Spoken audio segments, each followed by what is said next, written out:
हाँ देखिए, trace of matrix, let a be a square matrix. अब यहाँ पर बाबू डिफिनेशन में स्क्वायर मैट्रिक्स देखिए आ रहा है, तो स्क्वायर मैट्रिक्स आ रहा है तो हम आपको पहला नोट्स बताए थे कि कहीं भी डिफिनेशन में स्क्वायर मैट्रिक्स आ रहा है इसका मतलब वहाँ पर डायगोनल का चर्चा होने वाला होगा। ठीक है, डायगोनल का कहीं पर चर्चा करवाना रहता है तभी वहाँ पर स्क्वायर मैट्रिक्स बोला जाता है, अन्यथा स्क्वायर मैट्रिक्स को कोई आवश्यकता नहीं है। तो कोई भी स्क्वायर मैट्रिक्स जिसका ऑर्डर n है, then the sum of the elements, then the sum of the elements का जोड़, कैसा एलिमेंट्स का जोड़ of matrix A lying along the principal diagonal। Principal diagonal secondary diagonal का नाम लिए है। हाँ, जो A11 से जो डायगोनल पास करता है ऊपर से नीचे, ऊपर से नीचे आता है that is called principal diagonal, जो नीचे से ऊपर जाता है, नीचे से ऊपर जाता है वो सेकेंडरी डायगोनल, ये प्रिंसिपल डायगोनल कहलाता है। तो sum of the elements of A lying along the principal diagonal is called the trace of A and it is written as TR, TRA। TR का मतलब TR नहीं पढ़े जिसको trace of A पढ़ते हैं, लेकिन लिखते हैं इस तरह से TRA, स्टार्टिंग का दो लेटर TR लिखते हैं TRA, इसको पढ़ते हैं trace of A। कोई सा डेफिनेशन से कुछ समझ में नहीं आ रहा है, कुछ नहीं, आपको कोई स्क्वायर मैट्रिक्स दिया हुआ है, उसका सारा प्रिंसिपल डायगोनल वाला एलिमेंट को जोड़ दीजिए। प्रिंसिपल डायगोनल में जितना भी एलिमेंट है सबको जोड़ दीजिए। तो प्रिंसिपल डायगोनल वाले एलिमेंट को सबको जोड़ दीजिएगा तो जो वैल्यू आएगा उसी वैल्यू को बाबू मैट्रिक्स का ट्रेस बोलते हैं, उसी वैल्यू को उस मैट्रिक्स का ट्रेस बोलते हैं। चलिए देखिए, ट्रेस ऑफ ए बराबर sigma, sum of special series में सिग्मा का नाम लिए हैं सिग्मा। हाँ, सिग्मा का मतलब जोड़ होता है, सम सिग्मा ए आई आई।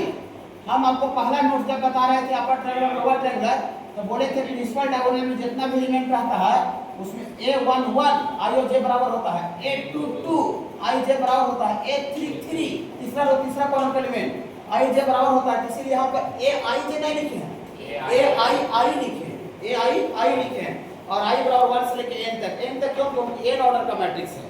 ठीक है बाबू, तो देखिए यहाँ I का वैल्यू आगे 1 रखिए, तो I का वैल्यू 1 रखिएगा तो A11 माने यहाँ वाला एलिमेंट A11, फिर इसके बाद A22 I बराबर 2 रखिएगा, A22 आ गया। A22 का मतलब समझते हैं ना, दूसरा कॉलम का एलिमेंट। हाँ, पहला सिग्मा का मतलब जोड़ होता है, और I का वैल्यू 2 रखिएगा तो A22 प्लस A33, और ऐसे करते करते बाबू लास्ट तक आगे बढ़ जाएगा बाबू, डॉट डॉट डॉट लास्ट हो जाएगा n ऑर्डर का है, इसलिए n तक जा रहा है। मतलब A11 A22 A33 A44 A55 principal diagonal वाला सारा एलिमेंट को जोड़ दीजिएगा तो बाबू मैट्रिक्स का ट्रेस आ जाएगा, ट्रेस। ठीक है, जैसे फॉर एग्जांपल के तौर पर A बराबर बाबू को मैट्रिक्स दिया हुआ है 4 3 0 2 8 5 1 0 7 ऐसा दिया हुआ है। यह स्क्वायर मैट्रिक्स है कि नहीं है? इसमें रो और कॉलम बाबू संख्या बराबर है, 3 गो रो और 3 गो कॉलम है। यह स्क्वायर मैट्रिक्स हुआ कि नहीं हुआ? हाँ, तो स्क्वायर मैट्रिक्स है, इसका ट्रेस पूछ रहा है, इसका ट्रेस पूछ रहा है बाबू। ये 3 ऑर्डर का है बाबू, ये कितना ऑर्डर का है? 3 ऑर्डर का है। तो ये ट्रेस ऑफ ए बराबर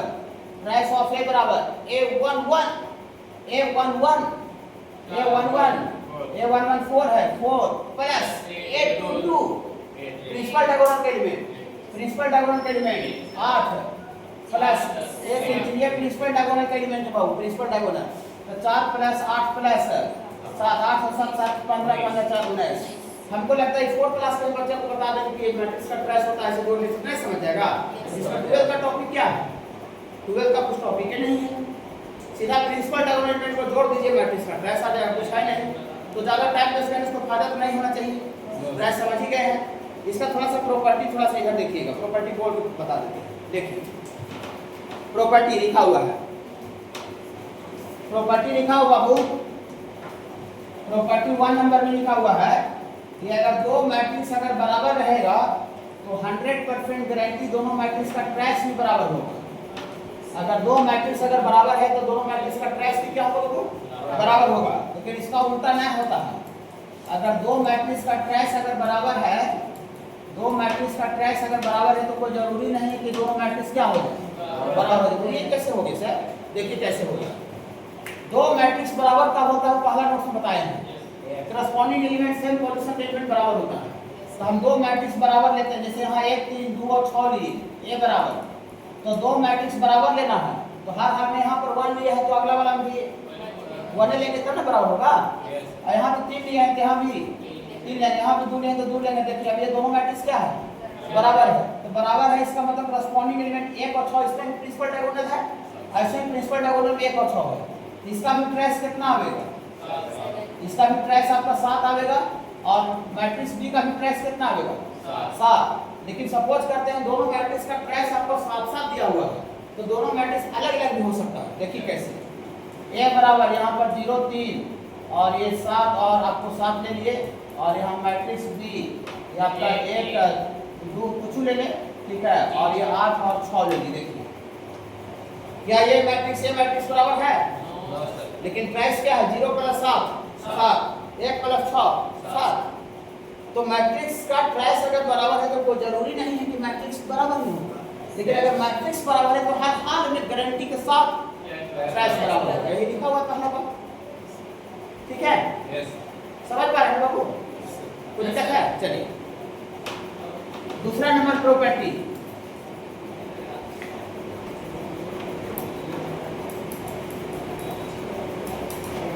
हम आपको बाबू जब पहला नोट्स बताए थे तो बोले थे कि a गुना b का trace, sorry a Guna b का वैल्यू और b गुना a का वैल्यू अलग अलग होता है इन जनरल, लेकिन मैट्रिक्स में a गुना b का ट्रेस और आपको b गुना a का ट्रेस, ये बाबू मैट्रिक्स में बराबर होता है। ये ऑब्जेक्टिव क्वेश्चन कहीं पर आ सकता है कि ट्रेस ab = ट्रेस b, ठीक ना, या तो फिर ऐसा रहेगा कि trace ab not equal to not, correct या ट्रू फॉल्स, ऐसा करके रह सकता है। तो AB का ट्रेस और BA का ट्रेस दोनों का ट्रेस क्या होता है बाबू, बराबर होता है। मतलब जैसे आपको A मैट्रिक्स है B मैट्रिक्स है, तो A गुना B निकाल के ट्रेस निकालिएगा, चाहे B गुना A निकाल के ट्रेस निकालिएगा, दोनों का ट्रेस क्या आ जाएगा, बराबर आ जाएगा, ठीक है। हाँ, इसको एग्जांपल के थ्रू ही मैंने प्रूफ किया जा सकता है, बाकी इसका कोई प्रूफ करने का तरीका नहीं। मैंने इसका एग्जांपल लेंगे मैट्रिक्स दो को और फिर इसको दिखा सकते हैं कि ऐसा होता है, ठीक है। हाँ, और तीसरा नंबर बाबू प्रॉपर्टी है कि ट्रेस A + B का ट्रेस, ये trace A plus minus trace B के बराबर होगा।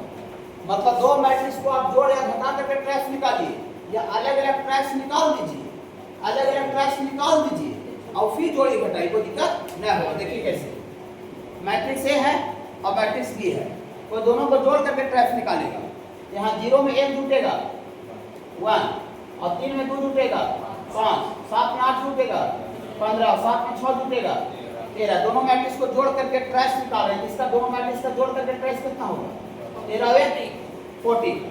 अब अलग अलग ट्रेस निकाल के जोड़िए, इसका ट्रेस आता है 0 + 7 7, और इसका ट्रेस भी आ रहा है 7, तो 7 + 7 भी 14 आएगा। तो दो मैट्रिक्स को जोड़ करके ट्रेस निकालिए या अलग अलग ट्रेस निकाल लीजिए, उसके बाद आप जोड़िए या घटाइए, कोई दिक्कत नहीं होगा। बहुत आसान चीज बाबू, इस ज़्यादा जितना आसान चीज़ उसमें ज़्यादा टाइम देगा, कोई दिक्कत हो जाएगा, ठीक ना। आसान चीज़ को थोड़ा सा फास्टली निकालने में बेहतर है, ताकि जहाँ पर कंसेप्चुअल चीज़ है, जो टॉपिक जहाँ पर कंसेप्ट है कैलकुलस का टॉपिक, वहाँ पर थोड़ा ठीक से समझा जा सके, वहाँ टाइम दिया जा सके, ठीक है ना। और कोई दिक्कत हुआ तो अलग से पूछ भी लीजिएगा, लेकिन मेरे हिसाब से बहुत आसान टॉपिक है, ठीक है। चलिए, तो A + B का trace A plus minus trace B के बराबर होता है, ठीक है। चलिए 4 नंबर, ये ट्रेस K × A बराबर K × ट्रेस A, K कोई कांस्टेंट है, K belongs to scalar number, कोई भी कांस्टेंट। देखिए, वो मैट्रिक्स में कोई स्केलर से गुना करके ट्रेस निकालिए, या स्टार्टिंग में ट्रेस निकाल दीजिए और बाहर से K गुना कर दीजिए, कोई दिक्कत नहीं है। बोली वाला सब थोड़ा समझाइएगा। जैसे देखिए, ये कोई मैट्रिक्स है, ठीक है, सपोज करते हैं K बराबर पूछ लीजिए कोई नंबर 40। चलिए 40 ऐसे देखिए, एग्जाम्पल लेके समझना हो तो छोटा छोटा भाई लेते हैं, ताकि जोड़ने घटाने, चलिए रहने दीजिए, ठीक है। देखिए K बराबर 40, अब इसका अगर ट्रेस निकाल लीजिए 6 1 7, अब ट्रेस निकाल के बाहर से K गुना कर दीजिए, तो 40 × 7 कितना होता है 280। या तो फिर क्या कहता है कि आगे जो 40 है ये अंदर मैट्रिक्स गुना कर दीजिए, सब में गुना कर दीजिए कि A, तो 40 गुना कर दीजिए तो यहाँ पर कितना आ जाएगा 40 80 और 40 120 और 40 240, ये अंदर में गुना कर दिए हैं। बट क्या के जो नंबर था उसको मैट्रिक्स में गुना करके ट्रेस निकालिए, यहाँ 240 है 40 है तो कितना हो जाएगा 280। देखिए समझ रहे ना, तो वही कह रहा है कि कोई नंबर कांस्टेंट को गुना करके ट्रेस निकालिए, या आगे ट्रेस निकाल लीजिए, ट्रेस आगे निकाल लीजिए, पहले से केस हटा के गुना कर दीजिए, कोई दिक्कत नहीं होगा।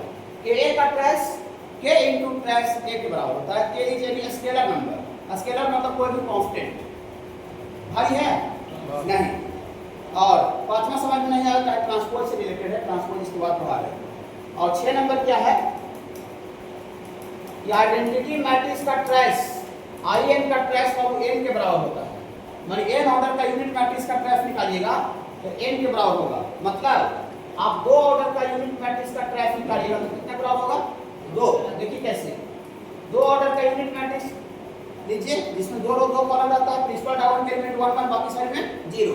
इसका ट्रेस कितना आएगा, 2 ना, I2 है, I2 है, 2 ऑर्डर का यूनिट मैट्रिक्स है, तो 2 ऑर्डर का यूनिट मैट्रिक्स I2 है तो इसका ट्रेस 2 के बराबर है। अगर I3 रहेगा तो I3 रहेगा तो यहाँ एक और बढ़ जाएगा, तो I3 रहेगा तो उसका ट्रेस 1 1 1 3 गुना रहेगा उसमें, I3 का ट्रेस 3 आएगा। I4 ऑर्डर का रहेगा I4 तो उसका ट्रेस 4 आएगा। तो वही यहाँ लिखा हुआ है कि अगर n ऑर्डर का अगर यूनिट मैट्रिक्स रहेगा, n ऑर्डर का अगर यूनिट मैट्रिक्स रहेगा, इसका जो ट्रेस होगा वो कितना होगा, n होगा। ये ट्रेस ऑफ I n बराबर n, ये n ऑर्डर का यूनिट मैट्रिक्स का ट्रेस n आएगा, 2 ऑर्डर का यूनिट मैट्रिक्स का ट्रेस 2 आएगा, 3 ऑर्डर का यूनिट मैट्रिक्स का ट्रेस 3 आएगा। निकाल के भी देख सकते हैं, भारी है तो ट्रेस भी समझ गए और उसका प्रॉपर्टी भी छोटा मोटा था वो भी समझ गए, ठीक है। देखिए ट्रेस समझ गए, बहुत आसान है, बच्चा का चीज है, प्रिंसिपल डायगोनल एलिमेंट को जोड़ देना है, ठीक है। अभी देखिए 2 साल से बाबू ये जो टॉपिक है बोर्ड में नहीं आएगा, ट्रेस का टॉपिक बोर्ड में नहीं आएगा, ये आपको कंपटीशन में आएगा। अभी 2 साल पहले तक के ट्रेस वाला जो टॉपिक है उससे जेईई में क्वेश्चन नहीं दे रहा था, लेकिन हम 2 साल से ट्रेस से रिलेटेड क्वेश्चन जेईई में दे रहा है। माने जेईई में का वो ट्रेडिशन है कि अपना वो कुछ टॉपिक को कुछ दिन तक साइड कर देता है फिर वापस लाता है, ठीक ना। हाँ, लेकिन अभी ये दे रहा है, ये बोर्ड का टॉपिक नहीं है, ट्रांसपोज बोर्ड का टॉपिक है, दोनों मन सब जगह का, लेकिन जो ट्रेस जो है वो बोर्ड में नहीं आएगा। ये आएगा दोनों जगह, सब जगह आएगा, बोर्ड दीजिए, जेईई दीजिए, प्लेटफॉर्म और बीआरटी जो भी देना है सब जगह आएगा, लेकिन ये जो टॉपिक है वो सिर्फ कहाँ आएगा, कंपटीशन में आएगा, बोर्ड में नहीं आएगा, ठीक है। नॉट बोर्ड, ऐसा पूरा सिलेबस में बोलते चलेंगे ताकि आप बोर्ड का स्पेसिफिक प्रिपरेशन कर रहे हो, ठीक है ना। जेईई से पहले तो समझिए इसको ट्रेस हटाओ, सर लिखे दिन नहीं आएगा, ऐसा बहुत कम टॉपिक होता है, कुछ टॉपिक होता है, बाकी सब तो टॉपिक पूरा 12th तक रहता है, हाई लेवल 12th का, ठीक ना। ये सब जगह रहेगा। ट्रांसपोज ऑफ मैट्रिक्स, ट्रेस में तो प्रॉब्लम है, ट्रांसपोज ऑफ मैट्रिक्स आगे सुन लीजिए, ट्रांसपोज क्या होता है तब पढ़ेंगे। सारा जितना का जितना जो रो है ना बाबू, रो उसको कॉलम बना दीजिए, ठीक है। तो मैट्रिक्स का ट्रांसपोज कहलाता है, बस सिंपल समझिए। तो रो हॉरिजॉन्टल को ना बोलते हैं, ये हॉरिजॉन्टल को रो बोलते हैं, ये देखिए हॉरिजॉन्टल को रो बोलते हैं, खड़ा वाला क्या बोलते हैं बाबू, कॉलम बोलते हैं, खड़ा वाला को कॉलम बोलते हैं और हॉरिजॉन्टल को रो बोलते हैं।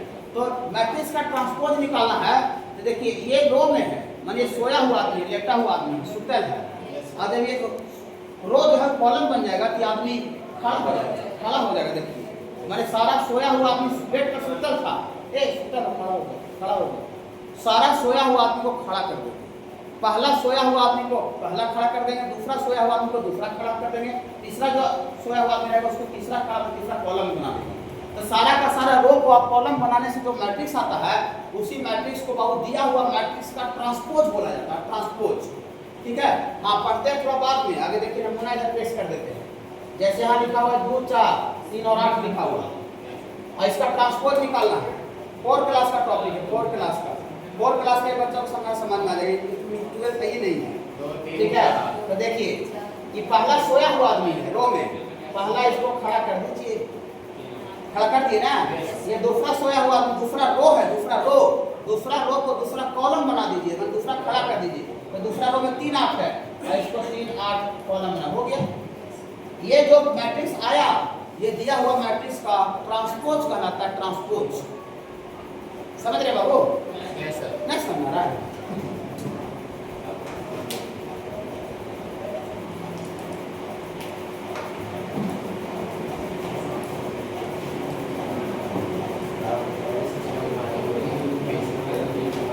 ये कितना ऑर्डर का मैट्रिक्स है बाबू?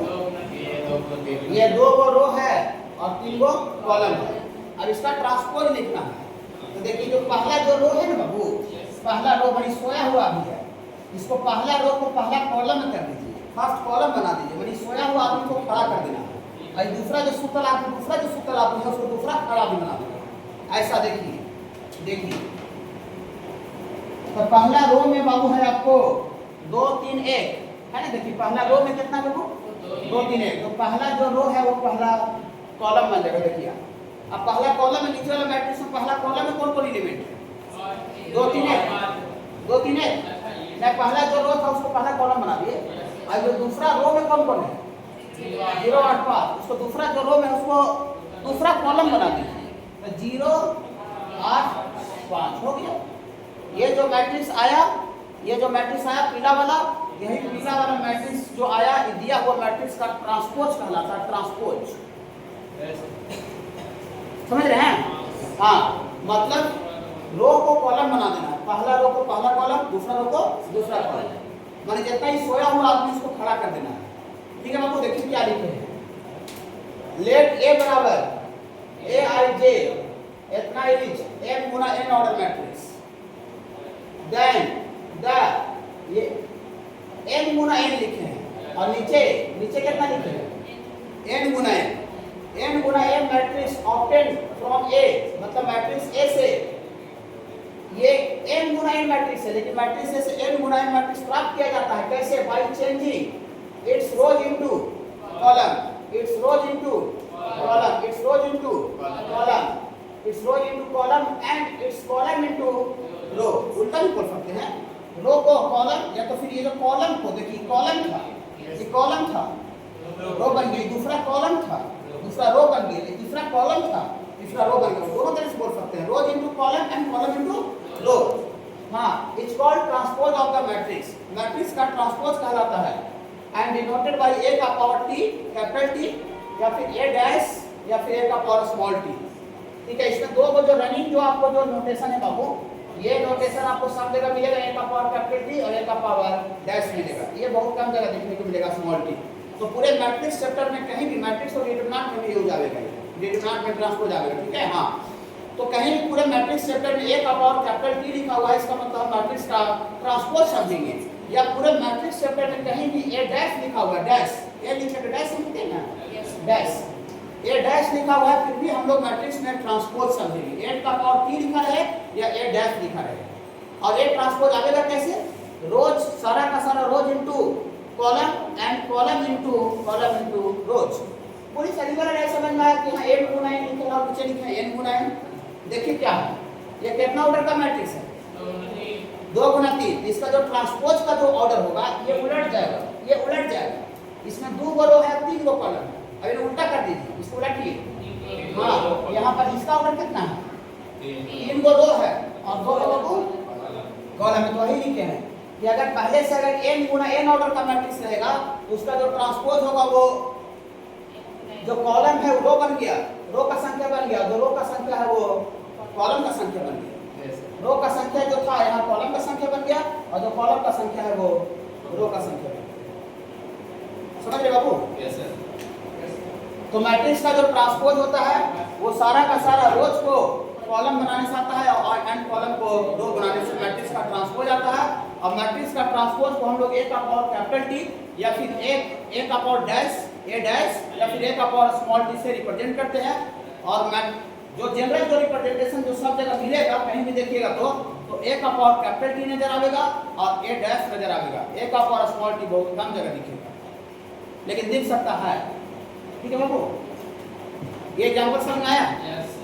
भारी है, बच्चों को बता देंगे जितना देर ऐसे सूत्र है उसको खड़ा कर दो, ट्रांसपोज हो जाएगा, सब समझ जाएगा, मैट्रिक्स का ट्रेस भी समझ जाएगा। ठीक है बाबू, चलिए इसको थोड़ा नोट कीजिए क्या शॉर्ट में।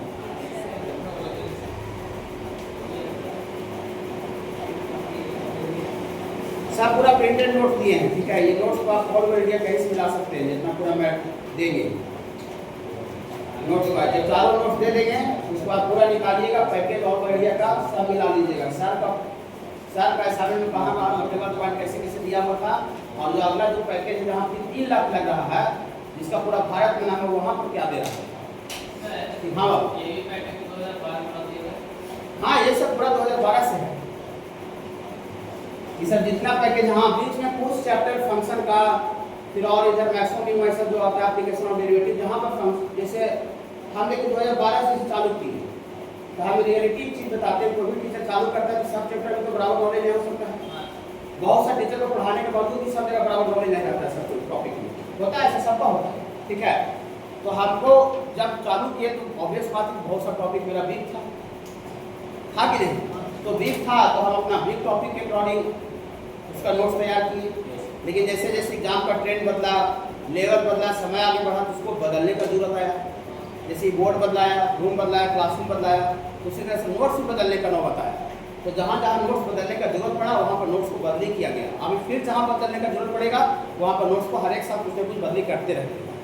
ठीक है, मतलब एग्जाम का ट्रेंड के अकॉर्डिंग, मैंने जो चल रहा है, ठीक है, उसके अकॉर्डिंग। तो मैट्रिक्स में स्टार्टिंग में ही बहुत बेहतर बन गया था, इसको अभी चेंज करने की आवश्यकता नहीं है।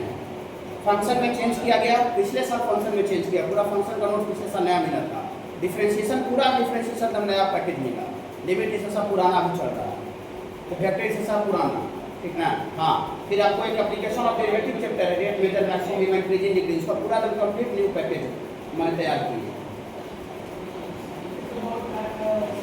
हाँ बाबू, टाइम को लगा, 1.5 साल का समय लगा फिर इसको बनाने में। एक नोट से पूरा सिलेबस करना।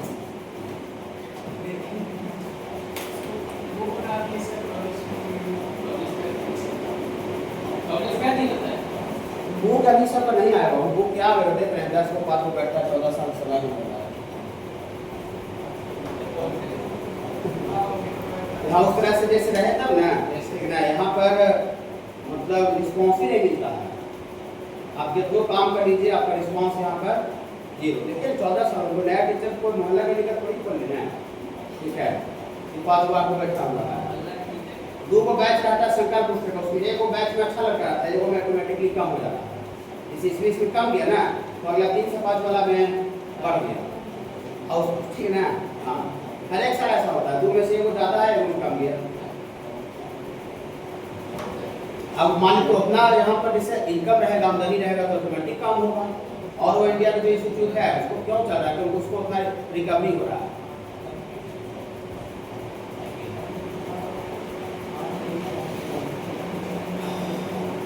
ये सब थोड़ा गया में दिक्कत है, ठीक है। और जो यहाँ पर गया, जो इंस्टीट्यूट बहुत सा गया को बहुत ज़्यादा बड़ा शहर समझ के आ रहा है ना, उसको आने के बाद यहाँ पता चल रहा है।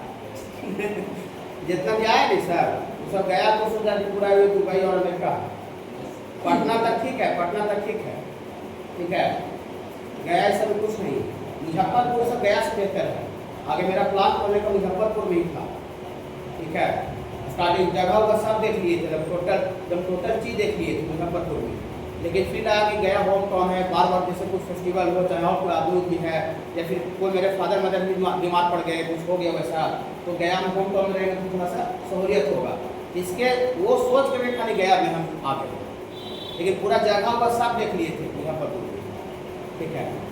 वहाँ पर लगट से कॉलेज है कि ना, RDS कॉलेज है, ठीक है। वहाँ पर मैंने हम अप्लाई भी कर दिए थे मैंने एडमिशन के लिए, ठीक है, MSc के लिए, सॉरी ना। तो लेकिन सब खत्म कर दिए, वही सोच के चलो गया नहीं करना।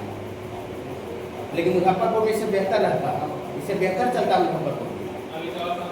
मुजफ्फरपुर में जितना छोटा जगह हो जाएगा ना, इससे बेहतर है। खाली गया इसका पोजीशन बहुत खराब है। ऐसा जो आता है, सब जो खोला है, फिर नहीं सबको सब देखते देखते से पता चल जाता है क्या चल रहा है नहीं चल रहा है। नहीं, और जो उसको 10-20 को जा रहा है ना, सब एक नंबर का 15 वाला दम ना हुआ, ठीक है। अभी घाटा 2025 में उसको 258 करोड़ का घाटा हुआ, 258 करोड़ का नुकसान हुआ 2025 में।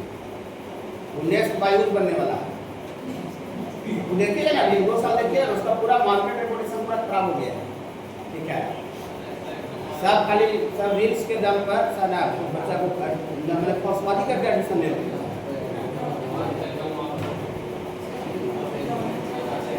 वो तो यहाँ पर जेनविन है, उस चीज़ यहाँ पढ़ाता है, लेकिन जैसे है कि उसको सब उधर से आकर इसको गड़बड़ा दिया, समझे? जैसे आपने होता है गया आदमी से लोकल चीज पर ऊपर भरोसा काम करता है, बाहर का चीज दिखावा वाला करेगा ना तो ज़्यादा बिलीव करता है। ठीक है, वो देखा बाहर का है फिर ना वहाँ पर आदमी दिखावा वहाँ लूज गया, बेचारे हम जेलमी चीज को छोड़ दिया। ठीक है, यहाँ का जेलमी है पहले से 2016 से चला रहा है दोनों। ठीक है, मेरे 4 साल बाद आया। ठीक है, तो वो ठीक है, लेकिन उसको बाहर से आकर उसको क्या करती है, अनबैलेंस करते हैं, डिस्टर्ब करते हैं। अब बेचारा बहुत संघर्ष यही कर रहा है, यही बहुत संघर्ष कर रहा है, क्या करें?